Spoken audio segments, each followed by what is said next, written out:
अखण्डमण्डलाकारं व्याप्तं येन चराचरं तत्पदं दरिष्टुं येन तस्मै श्रीगुरुवे नमः। गुरुब्रह्मा गुरुर्विष्णु गुरुर्देवो महेश्वरः गुरुसाक्षात् परब्रह्म तस्मै श्रीगुरुवे नमः।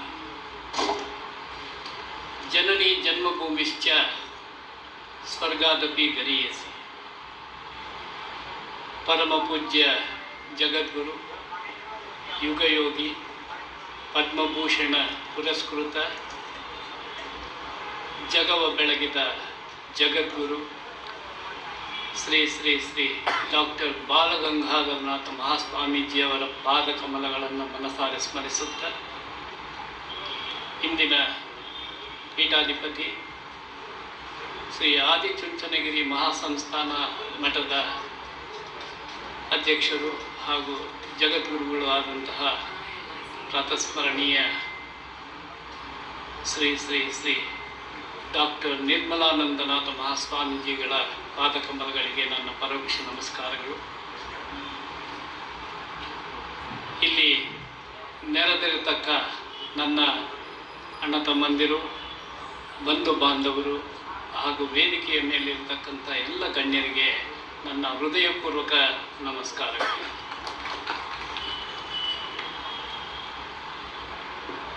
ಇದು ನಮಗೆ ಈ ಕಡೆ ಒಂದು ತುಂಬ ವರ್ಷದಿಂದ, ನಾನು ಭಾಳ ಸಣ್ಣ ವಯಸ್ಸಿಂದ ನನಗೆ ತಮಿಳುನಾಡಿಗೆ ಭಾಳ ಸಂಬಂಧ ಇದೆ. ನನಗೆ ಕೊಯಂಬತ್ತೂರು ಮತ್ತು ಮದುರೈ ಜಿಲ್ಲೆ ಕಂಬಂ, ತೇನಿ ಆ ಕಡೆ ಎಲ್ಲನೂ ಬಹಳ ಸಂಬಂಧಗಳಿದೆ ಮತ್ತು ಭಾಳ ಒಡನಾಟ ಇದೆ. ನಾನು ಭಾಳ ಸಣ್ಣ ವಯಸ್ಸಿಂದ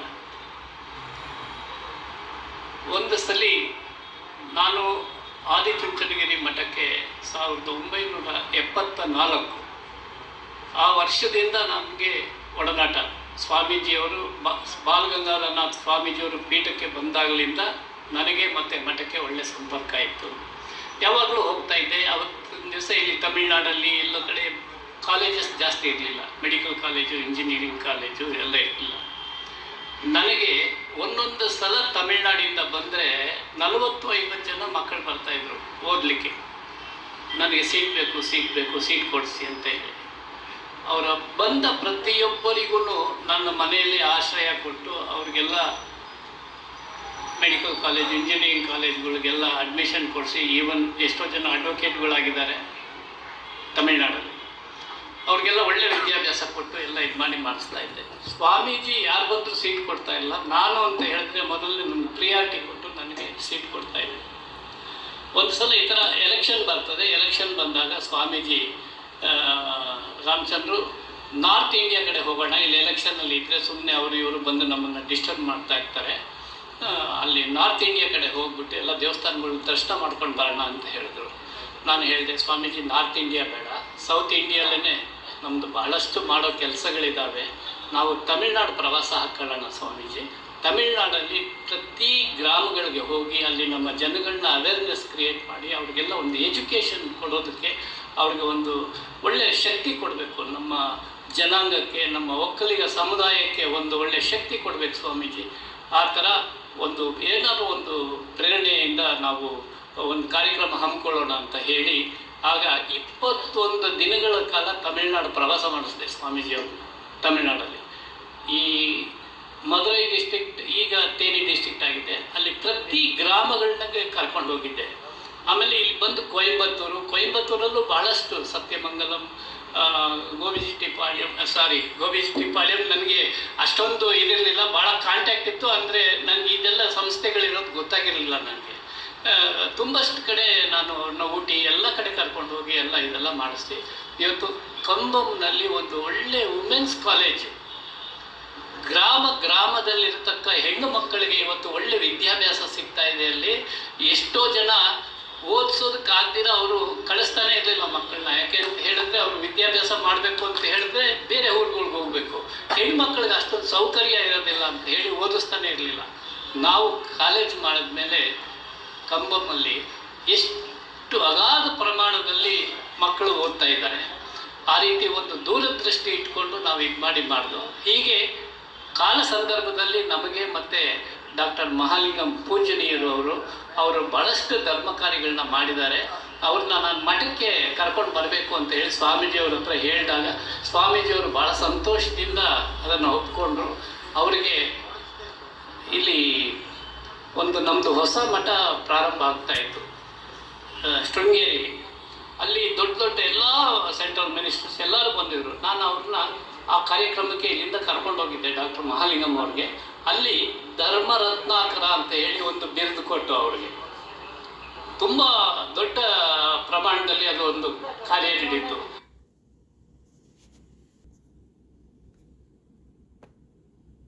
ಶೃಂಗೇರಿ ಮಹಾಸ್ವಾಮಿಗಳು ಎಲ್ಲರೂ ಇದ್ದರು. ಆ ಸಮಾರಂಭದಲ್ಲಿ ಅವ್ರಿಗೆ ಧರ್ಮರತ್ನಾಕರ ಅಂತ ಕೊಟ್ಟು ಅವ್ರಿಗೆ ಬಿರುದು ಕೊಟ್ಟು, ಆಗ ಅವ್ರ ಹೆಸರು ಮತ್ತು ನಾವು ಕೊಟ್ಟ ಬಿರುದು ಇದಾಗಬಾರ್ದು ಅಂತ ಹೇಳಿ ಏನಾದರೂ ಒಂದು ಇದು ಮಾಡಬೇಕು ಅಂತ ಹೇಳಿದಾಗ ಕೊಯಂಬತ್ತೂರಲ್ಲಿ ಒಂದು ಮೆಡಿಕಲ್ ಕಾಲೇಜ್ ಮಾಡೋಣ ಅಂಥೇಳಿ ಒಂದು ಪ್ರಾರಂಭ ಮಾಡಿದ್ರು. ಆಗ ನಮಗೆ ಅನೇಕ ಜನ KG ಹಾಸ್ಪಿಟಲ್ ಡಾಕ್ಟರ್ ಭಕ್ತವತ್ಸಲಮ್ಮು ಮತ್ತು KMCH ಪಳನಿಸ್ವಾಮಿಯವರು, ತುಂಬ ಲೋಕಲ್ ಡಾಕ್ಟರ್ಸ್ ಭಾಳಷ್ಟು ಜನ ನಮಗೆ ಅಲ್ಲಿ ಸಹಾಯ ಮಾಡಿದ್ರು. ಮೆಡಿಕಲ್ ಕಾಲೇಜೇ ಬಂತು ಅಂತ ಹೇಳಿ ಕುಬರ್ಗುರು ಕ್ಯಾಂಪಸ್ಸಲ್ಲಿ ನಾವು ಅದನ್ನು ಪ್ರಾರಂಭ ಮಾಡಬೇಕು ಅಂತ ಇತ್ತು. ನಾವು ಆಗ ಕರುಣಾನಿಧಿಯವರು ಮುಖ್ಯಮಂತ್ರಿ ಆಗಿದ್ದರು. 3 ಸಲ ಅವ್ರನ್ನ ನಾವು ಭೇಟಿ ಮಾಡಿದಾಗ ಅವ್ರು ಕೊಡ್ತೀನಿ ಅಂದರೆ ಒಂದು ಸ್ವಲ್ಪ ಪ್ರಾಬ್ಲಮ್ ಆಗುತ್ತೆ ಅಂತ ಹೇಳಿದಾಗ ಏನೋ ಟೆಕ್ನಿಕಲ್ ಪ್ರಾಬ್ಲಮ್ ಇದಾಗಿ ನಮ್ಮದು ಆ ಮೆಡಿಕಲ್ ಕಾಲೇಜ್ ನಿಲ್ತು. ಇಲ್ಲಾಂದರೆ ಎಷ್ಟೋ ಜನ ಬಡ ಮಕ್ಕಳಿಗೆ 10 ದಿವಸ ಒಳ್ಳೆ ಡಾಕ್ಟರ್ಸ್ ಮಾಡಿ ಕಳಿಸ್ತಾ ಇದ್ದೋ ನಾವು ಕೊಯಂಬತ್ತೂರೊಳಗೆ ಸಿಕ್ಕಿದ್ದಿದ್ರೆ. ಆ ಹೆಸರು ಇದಾಗಬಾರ್ದು ಅಂತ ಹೇಳಿ ಇಲ್ಲಿ ಒಂದು ಪ್ಯಾರಾಮೆಡಿಕಲ್ ಸೈನ್ಸ್ ಕಾಲೇಜ್ ನಮಗೆ ಪರ್ಮಿಷನ್ ಕೊಟ್ಟರು. ಅದಕ್ಕೆ ಜಾಗ ಬಂದು ನಮ್ಮ ನಮ್ಮ ಡಾಕ್ಟರ್ ಮಹಾಲಿಂಗಂಜಿ ಅವರು ಜಾಗ ಕೊಟ್ಟರು. ಆ ಜಾಗದಲ್ಲಿ ಅವ್ರು ಬರೀ ಜಾಗ ಕೊಟ್ಟಿದ್ದಷ್ಟೇ. ಇವತ್ತಿನ ದಿವಸ ಒಳ್ಳೆ ಕಾಲೇಜ್ ನಡೀತಾ ಇದೆ. ಅಲ್ಲಿ ಎಷ್ಟೋ ಜನ ನರ್ಸಿಂಗ್ ವಿದ್ಯಾಭ್ಯಾಸ ಮಾಡಿ ಪ್ರಪಂಚದ ಮೂಲೆ ಒಳಗಡೆ ಇವತ್ತು ಸೇವೆ ಮಾಡ್ತಾ ಇದ್ದಾರೆ. ಅದು ಡಾಕ್ಟರ್ ಮಹಾಲಿಂಗಂ ಕಾಲೇಜಲ್ಲಿ ಓದಿದೆ ಅಂತ ಹೇಳಿ ಅವ್ರಿಗೆ ಒಂದು ಸಂತೋಷ. ಈ ಥರ ಒಂದು ಇದರೊಳಗಡೆ ಆಗ ನಾವು ಇಲ್ಲಿ ಕಾಲೇಜ್ ಪ್ರಾರಂಭ ಮಾಡಬೇಕು ಅಂತ ಹೇಳಿದ್ರೆ ಇಲ್ಲಿ ನಮ್ಮ ಚೆಲ್ಲಪ್ಪನವ್ರು ಕೂತಿದ್ದಾರೆ, ಚೀಫ್ ಅಕೌಂಟ್ಸ್ ಆಫೀಸರ್. ಆವಾಗ ನಮಗೆ ಅವರು ಮತ್ತು ರಾಜೇಂದ್ರನು ಇವರು ನಟರಾಜನ್ನು ಭಾಳಷ್ಟು ಜನ ಅಧಿಕಾರಿಗಳು ನನ್ನ ಜೊತೆ ಒಳಗಡೆ ರಾತ್ರಿ ಹಗಲು ಕೆಲಸ ಮಾಡಿ ನಮಗೆ ಸಪೋರ್ಟ್ ಮಾಡಿದ್ರು. ಅವ್ರನ್ನೆಲ್ಲ ನಾವು ಮರೆಯೋದಕ್ಕೆ ಆಗೋದಿಲ್ಲ. ಈ ಟೈಮಲ್ಲಿ ನಾವು ಈ ಗಳಿಗೆಲ್ಲ ಅವ್ರನ್ನೆಲ್ಲ ಸ್ಮರಿಸಬೇಕು. ಇವತ್ತು ಕಾಲೇಜಲ್ಲಿಗೆ 25 ವರ್ಷಗಳ ನಾನಲ್ಲಿ ಕಾಲೇಜ್ ಪ್ರಾರಂಭ ಮಾಡಿ ಆಮೇಲೆ ಮತ್ತೆ ಅಲ್ಲೇ ಪಕ್ಕದಲ್ಲೇ ಒಂದು ವಿಜಯ ಕಾಲೋನಿಲಿ ಒಂದು ವಿವೇಕಾನಂದ ಮೆಟ್ರಿಕ್ಯುಲೇಷನ್ ಹೈಯರ್ ಸೆಕೆಂಡ್ರಿ ಸ್ಕೂಲ್ನ ನಾವು ಪ್ರಾರಂಭ ಮಾಡಿದ್ದೀವಿ. ಎಷ್ಟೋ ಜನ ಬಡ ಮಕ್ಕಳು ಅಲ್ಲಿ ಫೀಸ್ ಕಟ್ಟೋದಕ್ಕೆ ಆಗೋದಿಲ್ಲ, ಯಾಕೆಂದರೆ ಅದು ಲೇಬರ್ ಏರಿಯಾ. ಅವ್ರಿಗೆಲ್ಲ ಫ್ರೀ ಎಜುಕೇಷನ್ ಕೊಟ್ಟಿದ್ದೀವಿ ಎಷ್ಟೋ ಜನ ಮಕ್ಕಳಿಗೆ. ಇವತ್ತಿಗೂ ಹೇಳ್ತಾ ಇದ್ದೀನಿ ನಾನು, ಇಲ್ಲಿ ನಮ್ಮ ಸಮುದಾಯದವರು ಯಾರೇ ಇರಲಿ ಬಡ ಮಕ್ಕಳು ಅವ್ರನ್ನ ನನ್ನ ಹತ್ರ ಕಳಿಸ್ಕೊಡಿ, ನಾನು ಅವ್ರಿಗೆ ಫ್ರೀ ಎಜುಕೇಷನ್ ಕೊಡ್ತೀನಿ. ಅವ್ರಿಗೆ ಏನು ಬೇಕೋ ಸಪೋರ್ಟ್ ಮಾಡಿ ಅವ್ರನ್ನ ನಾನು ಈ ಒಂದು ನಮ್ಮ ಪ್ರಪಂಚಕ್ಕೆ ಒಬ್ಬ ಸತ್ ಪ್ರಜೆಯಾಗಿ ಅವ್ರನ್ನ ಇದು ಮಾಡಿ ನಾವೊಂದು ಕೊಡುಗೆ ಕೊಡೋಣ. ಅದಕ್ಕೆ ನಿಮ್ಮ ಅಣ್ಣ ತಮ್ಮದಿರಲ್ದೆಲ್ಲ ಸಹಕಾರ ಬೇಕು ಅಂತ ಹೇಳಿ ಕೇಳ್ಕೊಳ್ಳೋದಕ್ಕೆ ಬಂದಿದ್ದೀನಿ. ಈಗ ಕಡೆಯದಾಗಿ ದಾಸಪ್ಪ ಗೌಡ್ರು ಅವರ ಹೆಸರು ಕೇಳಿದ್ರೇ ಒಂದು ರೋಮಾಂಚನ ಆಗ್ತದೆ. ಎಷ್ಟು ಅವ್ರಿಗೆ ಮುಂದಾಲೋಚನೆ ಇತ್ತು ಅಂತ ಹೇಳಿದ್ರೆ, ಅವರು ಮಹಾತ್ಮರು, ಪುಣ್ಯಾತ್ಮರು. ಆ ಕಾಲದಲ್ಲಿ 145 ವರ್ಷಗಳ ಹಿಂದೆ ಅವರು ಜನ್ಮ ತಾಳಿದ್ರು ಸಹ ಅವರು ಸಮುದಾಯಕ್ಕೆ ಏನಾದರೂ ಮಾಡಬೇಕು ಅಂತ ಹೇಳಿ ಇಷ್ಟು ದೊಡ್ಡ ಸಾಮ್ರಾಜ್ಯ ಬಿಟ್ಕೊಟ್ಬಿಟ್ಟು ಹೋಗಿದ್ದಾರೆ. ಇದು ಸಾಧಾರಣವಾದ ಕೊಡುಗೆ ಅಲ್ಲ. ದಾಸಪ್ಪ ಗೌಡ್ರ ಸಂಸ್ಥೆಯಲ್ಲಿ ಓದಿದ ಪ್ರತಿಯೊಬ್ಬ ವಿದ್ಯಾರ್ಥಿಗಳು ಕೂಡ ಅವರ ಆತ್ಮಪೂರ್ವಕವಾಗಿ ಸೇವೆ ಮಾಡೋದಕ್ಕೆ ಮುಂದೆ ಬಂದಿದ್ದಾರೆ. ಅದಕ್ಕೆ ಕಾರಣ ನಮ್ಮ ರಘು ಅವರು, ಹಾಗೆ ಅವರ ಅನೇಕ ಸ್ನೇಹಿತರು. ಈ ಥರ ನಾವು ನಮಗೆ ಒಂದು ಜೀವನ ಕೊಟ್ಟಂತಹ ಒಂದು ವಿದ್ಯಾಸಂಸ್ಥೆ, ಆ ಸಂಸ್ಥೆನ ನಾವೊಂದು ಸ್ವಲ್ಪ ಉನ್ನತ ಶ್ರೇಣಿಯಲ್ಲಿ ಬೆಳೆಸಬೇಕು ಅಂತ ಹೇಳಿ ಒಳ್ಳೆ ಮನಸ್ಸಿಟ್ಕೊಂಡಿದ್ದಾರೆ. ಒಳ್ಳೆ ಒಂದು ವಾತಾವರಣ ಸೃಷ್ಟಿ ಮಾಡಬೇಕು ಅಂತ ಹೇಳಿ ನಮಗಂತೂ ಬಂದು ಕರೆದಾಗ ಎಷ್ಟು ಸಂತೋಷ ಆಯಿತು ಅಂದರೆ ನಮಗೆ ನಾನು ಇಷ್ಟೊಂದು ತಿಳ್ಕೊಂಡಿರಲಿಲ್ಲ. ಗೋಬಿ ಚೆಟ್ಟಿ ಪಾಳ್ಯಮಲ್ಲಿ ದಾಸಪ್ಪ ಗೌಡ್ರು ಈ ಥರ ಒಂದು ದೊಡ್ಡ ಒಂದು ಪವಾಡ ಮಾಡಿದ್ದಾರೆ. ಪವಾಡ ಮೀನ್ಸ್ ಮಿರಾಕಲ್. ಆ ಕಾಲದಲ್ಲೇ ಇಷ್ಟು ದೊಡ್ಡ ಆಸ್ತಿನ ಸಮಾಜಕ್ಕೋಸ್ಕರ, ಸಮಾಜದ ಮಕ್ಕಳಿಗೋಸ್ಕರ ಇವತ್ತಿನ ದಿನ ಅವರು ಒಂದು ದಾನ ಮಾಡಿ ಮಕ್ಕಳ ಅಭ್ಯುದಯ ಆಗಬೇಕು ಅಂತ ಹೇಳಿ ಯೋಚನೆ ಮಾಡಿದಂಥ ದೂರದೃಷ್ಟಿಯುಳ್ಳ ದಾಸಪ್ಪ ಗೌಡರಿಗೆ ನಾವು ಪ್ರಣಾಮ ಸಲ್ಲಿಸ್ತೀವಿ. ಅವರ ಹೆಸರು ಬೇರೆ ಯಾವುದಾದ್ರೂ ಕಮ್ಯುನಿಟಿ ಕೈಯಲ್ಲಿ ಈ ಒಂದು ಸಂಸ್ಥೆ ಸಿಕ್ಕಿದೆ ಅಂದರೆ ಇವತ್ತು ಅಭೂತಪೂರ್ವ ಮೇಲ್ ಬರ್ತಾ ಇತ್ತು. ಎಷ್ಟೋ ಲಕ್ಷಾಂತರ ಮಕ್ಕಳಿಗೆ ಒಳ್ಳೆ ವಿದ್ಯಾಭ್ಯಾಸ ಸಿಗ್ತಾ ಇತ್ತು. ಕಾಲಕ್ರಮೇಣ ಇದು ವಾತಾವರಣ ಇರಲಿಲ್ಲ. ಇದು ಹೀಗೇ ನಶಿಸಿ ಹೋಗಬಾರ್ದು. ಇನ್ನು ಮುಂದೆ ಇದು ದೊಡ್ಡ ಆಲದ ಮರ ಆಗಿ ಎಲ್ಲ ಮಕ್ಕಳಿಗೆ, ಎಲ್ಲ ಬಡ ಮಕ್ಕಳಿಗೆ ಒಂದು ಒಳ್ಳೆಯ ಸಂಸ್ಕಾರ ಕೊಡುವಂತಹ ಕ್ಷೇತ್ರ ಆಗಬೇಕು, ಇದೊಂದು ಪುಣ್ಯ ಭೂಮಿ ಆಗಬೇಕು ಅಂತ ಹೇಳಿ ನಾನಾದರೂ ಈ ಸಮಯದಲ್ಲಿ ನನ್ನ ಮನದಾಳದ ಅನಿಸಿಕೆಗಳನ್ನ ನಿಮ್ಮಲ್ಲಿ ಅರ್ಪಣೆ ಮಾಡ್ಕೊಳ್ತಾ ಇದ್ದೆ.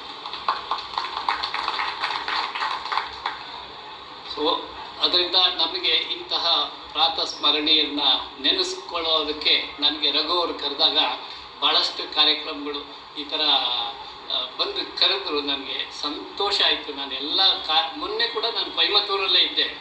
ಆದರೂ ಬೆಂಗಳೂರಿಗೆ ಹೋಗ್ಬಿಟ್ಟು ತಿರ್ಗಿ ನೆನ್ನೆ ಬಂದೆ.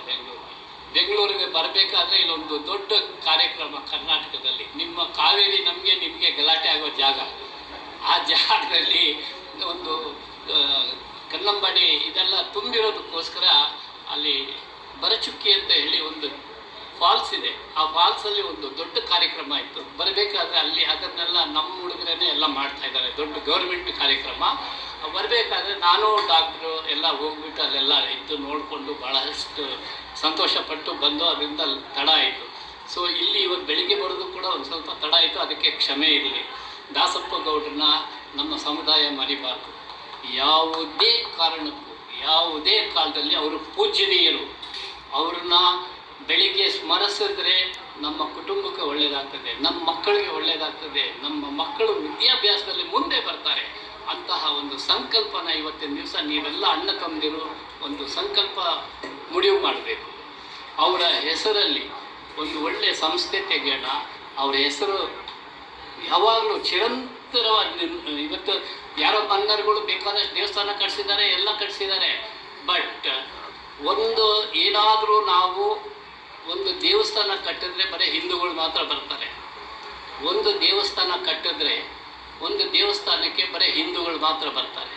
ಒಂದು ಚರ್ಚ್ ಕಟ್ಟಿದ್ರೆ ಚರ್ಚ್ಗೆ ಬರೀ ಕ್ರಿಶ್ಚಿಯನ್ಸ್ ಮಾತ್ರ ಬರ್ತಾರೆ. ಒಂದು ಮಸೀದಿ ಕಟ್ಟಿದ್ರೆ ಬರೀ ಮುಸಲ್ಮಾನರು ಮಾತ್ರ ಬರ್ತಾರೆ. ಹಿಂದೂ, ಕ್ರಿಶ್ಚಿಯನ್, ಮುಸ್ಲಿಂ, ಬೌದ್ಧ, ಸಿಕ್ಕಾಯಿ ಎಲ್ಲ ಜನಾಂಗ ಬಂದು ಸೇರೋ ಜಾಗ ಅಂತ ಹೇಳಿದ್ರೆ ವಿದ್ಯಾಸಂಸ್ಥೆ, ಎಜುಕೇಷನಲ್ ಇನ್ಸ್ಟಿಟ್ಯೂಷನ್. ಅದನ್ನು ನಾವೆಲ್ಲ ಸೇರಿ ನಿರ್ಮಾಣ ಮಾಡೋಣ. ನಿಮ್ಮ ಸಹಕಾರ ನಮಗಿರಲಿ. ನನ್ನ ಕೈಯಲ್ಲಿ ಏನು ಸಾಧ್ಯನೋ ಅಷ್ಟು ನಾನು ನಿಮಗೆ ದಾರಿ ಎರೆದು ನನ್ನ ಶ್ರಮನ ನಾನು ಇಲ್ಲಿ ಇದು ಮಾಡೋದಕ್ಕೆ ನಾನು ಪ್ರಯತ್ನ ಮಾಡ್ತೀನಿ. ನಿಮ್ಮಗಳ ಕೃಪಾಶೀರ್ವಾದ, ನಿಮ್ಮನ್ನೆಲ್ಲ ದರ್ಶನ ಮಾಡಿದ ಭಾಗ್ಯ ನನಗೆ ಭಾಳ ಸಂತೋಷ. ಸೊ ನನ್ನ ಜೊತೆ ಒಳಗಡೆ ಹೊಂದಾಣಿಗಳಾಗಿದ್ದಂತಹ ನಮ್ಮ ಚೀಫ್ ಇಂಜಿನಿಯರ್ ಸಾಹೇಬರು, ನಮ್ಮ ಶಕ್ತಿ ಗ್ರೂಪ್ ಆಫ್ ಕಂಪನೀಸ್ ಅವರು ಎಲ್ಲ ಈ ಭಾಗದಲ್ಲಿ ನನಗೆ ಸತ್ಯಮಂಗಲಮಲ್ಲಿ ತುಂಬ ಜನ ಸ್ನೇಹಿತರಿದ್ದಾರೆ, ಭಾಳಷ್ಟು ಜನ ಸ್ನೇಹಿತರಿದ್ದಾರೆ. ಆಮೇಲೆ ನಾವಿಲ್ಲಿ ಏನೇ ಒಂದು ದೇವಸ್ಥಾನದ ಕಾರ್ಯಕ್ರಮಗಳಾದರೆ, ಕುಂಭಾಭಿಷೇಕ ಆದರೆ ಇಲ್ಲಿ ಭಾಳಷ್ಟು ಜನ ಪುಣ್ಯಾತ್ಮರು ಬಂದು ನಮ್ಮನ್ನು ಕರ್ಕೊಂಡು ಬರ್ತಾಯಿದ್ರು ಕುಂಭಾಭಿಷೇಕಕ್ಕೆ. ಎಲ್ಲದಕ್ಕೂ ಅವ್ರಿಗೆ ಎಲ್ಲರಿಗೂ ಮನಸಾರೆ ನಾನು ಪ್ರಣಾಮಗಳನ್ನ ತಿಳಿಸಿ ಈ ಒಂದು ಪುಣ್ಯ ಕಾರ್ಯಕ್ಕೆ ನಮ್ಮನ್ನು ನೀವೆಲ್ಲ ತುಂಬ ಮನಸ್ಸಿನಿಂದ ಆಹ್ವಾನ ಕೊಟ್ಟು ನಮಗೆ ಇಲ್ಲಿ ಈ ಒಂದೆರಡು ತೊದಲು ನುಡಿಗಳನ್ನ ಗುರುಪಾದಗಳಿಗೆ ಅರ್ಪಣೆ ಮಾಡಿ ನನ್ನಲ್ಲಿರತಕ್ಕಂತಹ ಒಂದು ಇದನ್ನು ನಾನು ನಿಮ್ಮಲ್ಲಿ ನಿವೇದನೆ ಮಾಡಿದ್ದೀನಿ. ಎಲ್ಲರಿಗೂ ಒಳ್ಳೆಯದಾಗಲಿ. ನಿಮ್ಮ ಸಹಕಾರ ಸದಾ ಇರಲಿ. Thank you very much. ನಮಸ್ತೆ.